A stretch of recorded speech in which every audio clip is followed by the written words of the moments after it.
Good morning बच्चों। तो आज के वीडियो में क्लास 10th मैथ के चैप्टर 4 यानी कि द्विघात समीकरण को इस वीडियो के माध्यम से पढ़ेंगे। तो फर्स्ट चैप्टर में जितने भी प्रश्न दिए हुए हैं उसको इस वीडियो के माध्यम से पढ़ते हैं। तो पहला प्रश्न दिया हुआ है कि जांच कीजिए कि क्या द्विघात समीकरण है या नहीं है। तो पहला प्रश्न यहाँ पर दिया हुआ है कि x + 1 के होल स्क्वायर बराबर में 2 × x - 3। अब आपको बताना है कि ये द्विघात समीकरण है या नहीं है। कुछ बातें बता देते हैं बेसिक सा कि द्विघात समीकरण उसे कहते हैं कि जिस समीकरण का अधिकतम घात 2 होता है। जैसे आप देख लीजिए कि 6x² + 5x + 4 = 0। बराबर लगाना अनिवार्य है समीकरण में, और यदि आप इक्वल नहीं लगाते हैं, बराबर नहीं लगाते हैं, तो वो बहुपद में चला जाता है। तो अब इसको चेक करते हैं ये द्विघात समीकरण है या नहीं है। तो इसको तोड़िए, यहाँ पे a + b के होल स्क्वायर पे टूटेगा तो x² प्लस में 1 प्लस में 2ab यानी 2x बराबर हो जाएगा 2x - 3। यहाँ पे होगा x² + 2x + 1 बराबर 2x - 3। 2x से 2x आप काट सकते हैं, कोई परेशानी नहीं है। x² + 1 और माइनस में है, इक्वल की पट्टी यानी बराबर के इस साइड लाइएगा तो प्लस में हो जाएगा 3 = 0। तो x² + 4 = 0। यहाँ पे लिख सकते हैं कि इस समीकरण का अधिकतम घात 2 है, अतः यह समीकरण द्विघात समीकरण है। तो चलिए दूसरा प्रश्न पे चलते हैं। दूसरा प्रश्न है x² - 2x बराबर -2 × 3 - x। इसको हल कीजिए। x² - 2x बराबर -2 को 3 से गुना करिएगा -6 और माइनस प्लस x²। देख लीजिए x² से ख़त्म हो गया, यानी -2x + 6 = 0। यहाँ लिखिएगा कि इस समीकरण का अधिकतम घात 2 नहीं है या फिर 1 है, ये लिख सकते हैं। तो अधिकतम घात 2 नहीं है, अतः यह समीकरण द्विघात समीकरण नहीं है। तीसरा प्रश्न है कि x - 2 और x + 1 बराबर x - 1 और x + 3। इसको हल कीजिए। ये द्विघात समीकरण है या नहीं है। बिना हल किए आंसर देने की कोशिश न कीजिए। x से x में गुना करिएगा x², फिर x से +1 में तो x, फिर यहाँ से गुना करिए -2x माइनस प्लस माइनस 2 बराबर x² plus 3x minus x minus 3। x² ख़त्म। अब यहाँ लिख दीजिए -2x में से x जाएगा तो -x -2, यहाँ 3x प्लस में है, इधर लाइए -3x और माइनस में था तो प्लस में x कर दीजिए और +3 बराबर 0। +x - x ख़त्म, यहाँ बचेगा -3x -2 और +3 यानी +1 बराबर 0। लिखिए यहाँ पे इस समीकरण का अधिकतम घात 2 नहीं है, अतः यह समीकरण द्विघात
(2x² प्लस में है -x² -6x -x -7x, यहाँ पे माइनस में x है, यहाँ +5x है, तो 5x में से x घटाइए 4x प्लस में, तो यहाँ लाइए माइनस में 4x, यहाँ +3 है, यहाँ -5 था, यहाँ आकर के +5 हो जाएगा बराबर 0।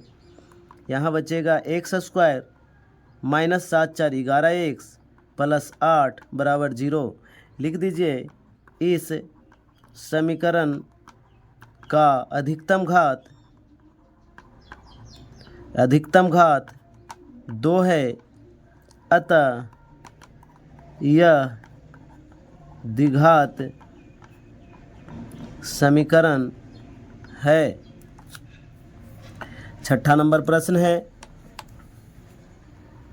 x² + 3x + 1 बराबर x - 2 के होल स्क्वायर।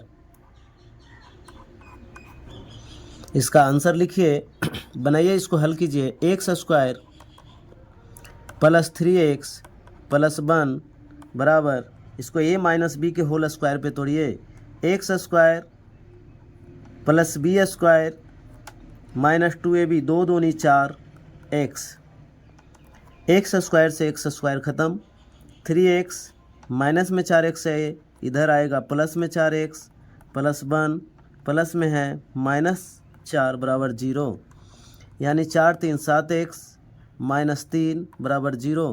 लिखिए इस समीकरण का अधिकतम घात 2 नहीं है, अतः यह समीकरण द्विघात समीकरण नहीं है।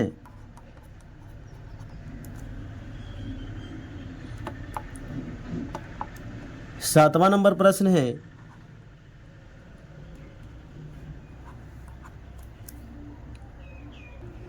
छठा प्रश्न है,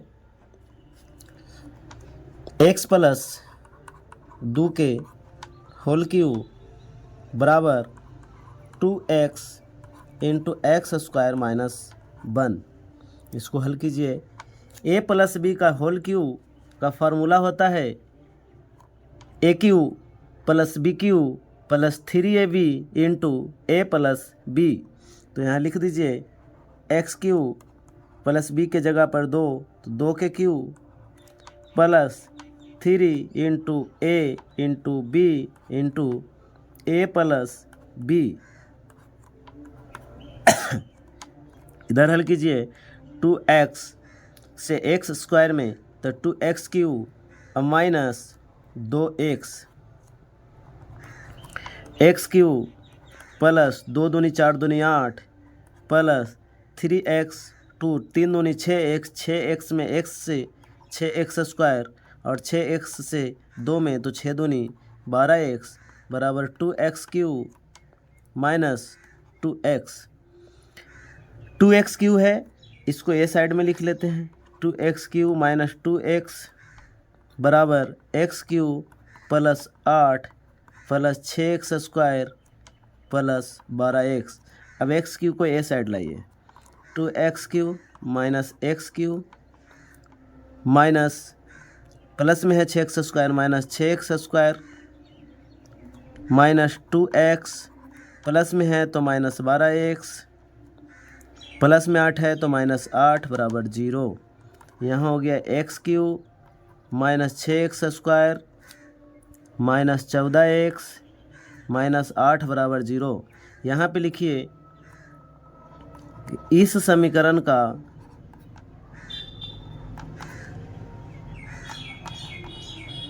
अधिकतम घात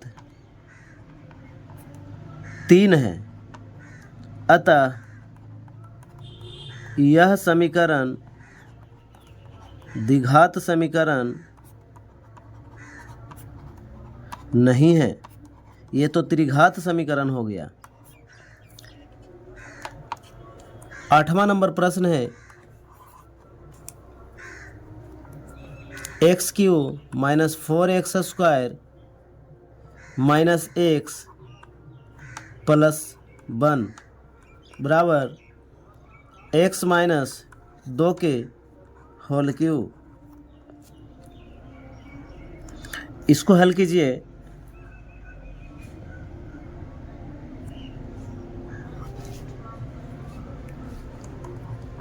x cube minus 4x square minus X plus 1 बराबर, इसको तोड़िए, इसका फार्मूला होता है A cube minus B cube minus 3ab into A minus B. तो यहाँ रख दीजिए एक्स क्यू माइनस 2 के क्यू माइनस 3ab यानी 3 into x into 2 into A minus B यानी एक्स माइनस 2। हल करिए।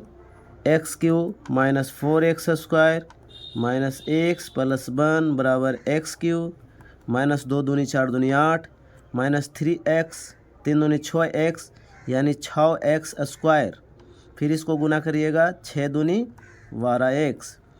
एक्स क्यू से एक्स क्यू ख़त्म, माइनस 4x स्क्वायर, यहाँ पे प्लस माइनस में है, इधर आएगा प्लस में 6x स्क्वायर हो जाएगा, माइनस x है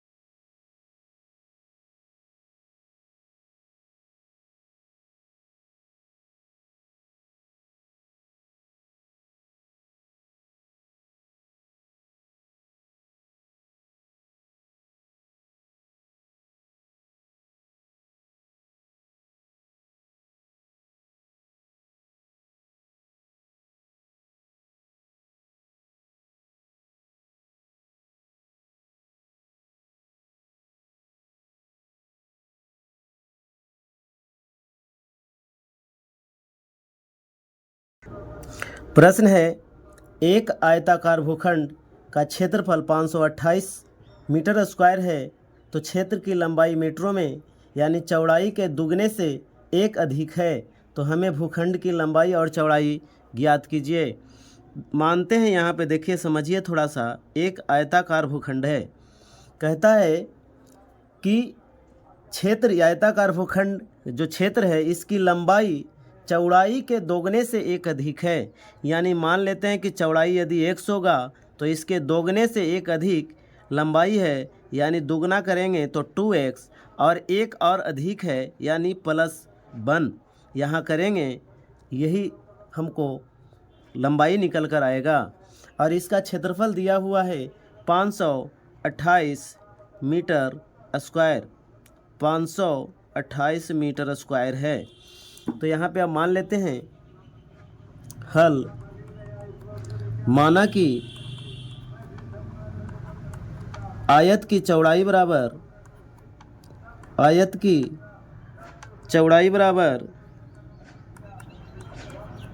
x, तो लंबाई कितना होगा? तो लंबाई बराबर आयत के चौड़ाई के दुगने से एक अधिक है, यानी लंबाई 2x + 1 ये होगा। अब प्रश्न कहता है, प्रश्न से कि आयत का क्षेत्रफल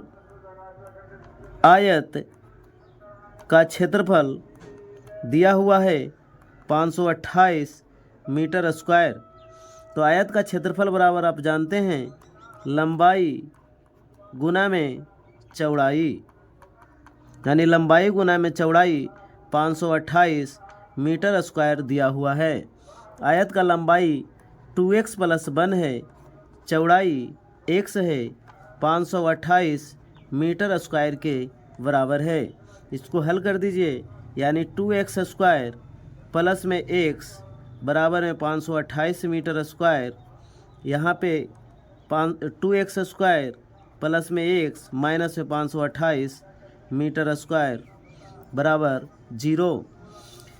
तो यही समीकरण प्राप्त करने के लिए कहा गया था प्रश्न में, और ये समीकरण हमको प्राप्त हो गया है।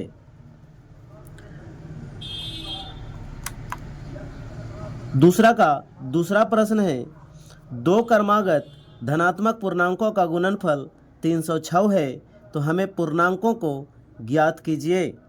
तो हल करते हैं यहाँ पे, और मान लेते हैं कि माना कि धनात्मक पूर्णांक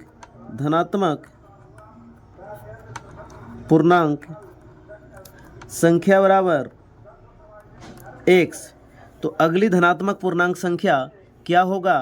तो आपको पता है, यदि मान लेते हैं कि 5 एक धनात्मक पूर्णांक संख्या है तो अगली क्या होगा? तो 5 + 1 यानी 6 को हम 5 + 1 लिख सकते हैं। इस प्रकार अगली धनात्मक पूर्णांक संख्या बराबर x + 1। प्रश्न कहता है कि दोनों का गुणनफल, यानी पहली धनात्मक पूर्णांक संख्या गुना में अगली धनात्मक पूर्णांक संख्या का गुणनफल 306 है। तो अब यहाँ लिख दीजिए, पहला माने है x और दूसरा माने है x + 1, अगली x + 1 होगा 306 के बराबर। अब यहाँ हल कर लेते हैं, x स्क्वायर प्लस में x बराबर में 306, x square plus x minus 306 बराबर 0। और हमें यही द्विघात समीकरण के रूप में निरूपित करना था, बतलाना था, तो यही द्विघात समीकरण के रूप में प्राप्त हुआ। तीसरा है, अच्छा प्रश्न है। तीसरा है कि रोहन की माँ उससे 26 बरस बड़ी है। तो सबसे पहले हम जो छोटा रहता है उसको मानते हैं। तो माना कि रोहन की वर्तमान आयु बराबर 1 वर्ष, उनकी माँ की रोहन के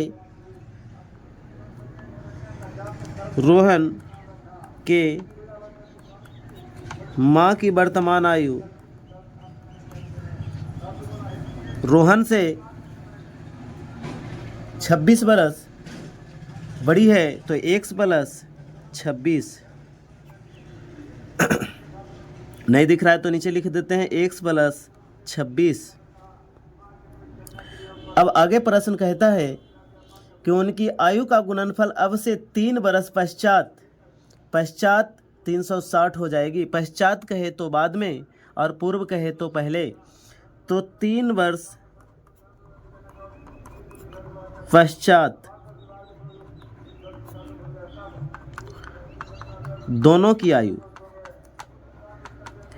क्योंकि उम्र दोनों का बढ़ेगा, माँ का भी और रोहन का भी, तो रोहन का आयु 3 वर्ष पश्चात रोहन की आयु कितना होगा, तो हम बोलेंगे x प्लस 3 हो जाएगा। और उसकी माँ की आयु की बात करते हैं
प्रश्न है, एक रेलगाड़ी 480 किलोमीटर की दूरी समान चाल से तय करती है। यदि उसकी चाल 8 किलोमीटर प्रति घंटा कम होती तो वह उसी दूरी को तय करने में 3 घंटा अधिक समय लेती। तो रेलगाड़ी की चाल ज्ञात कीजिए। मान लेते हैं माना कि एक समान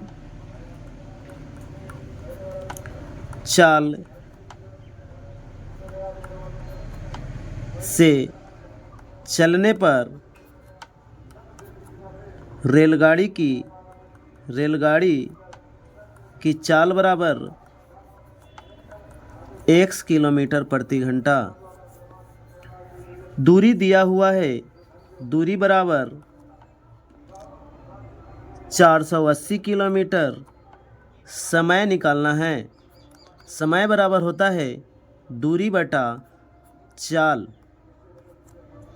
दूरी 480, चाल x किलोमीटर प्रति घंटा, यानी समय निकल के आ जाएगा 480 बटा x घंटा। पुनः प्रश्न कहता है कि यदि चाल 8 किलोमीटर प्रति घंटा कम होती, पुनः 8 किलोमीटर प्रति घंटा चाल